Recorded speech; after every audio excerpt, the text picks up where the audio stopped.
أسعار العملات اليوم الخميس 10 نوفمبر 2022 في البنك الأهلي. سجل الدولار سعر الشراء 24.34 وسعر البيع 24.39 وسجل اليورو سعر الشراء 24.18 وسعر البيع 24.49 وسجل الجنيه الاسترليني سعر الشراء 27.63 وسعر البيع 27.83 وسجل الريال السعودي سعر الشراء 6.47 وسعر البيع 6.48 وسجل الدرهم الإماراتي سعر الشراء 6.63 وسعر البيع 6.64 وسجلت أسعار العملات اليوم في بنك مصر. سجل الدولار سعر الشراء 24.34 وسعر البيع 24.39 وسجل اليورو سعر الشراء 24.18 وسعر البيع 24.49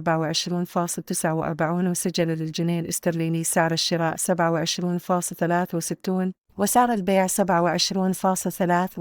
وسجل الريال السعودي سعر الشراء 6.47 وسعر البيع 6.48 وسجل الدرهم الإماراتي سعر الشراء 6.63 وسعر البيع 6.64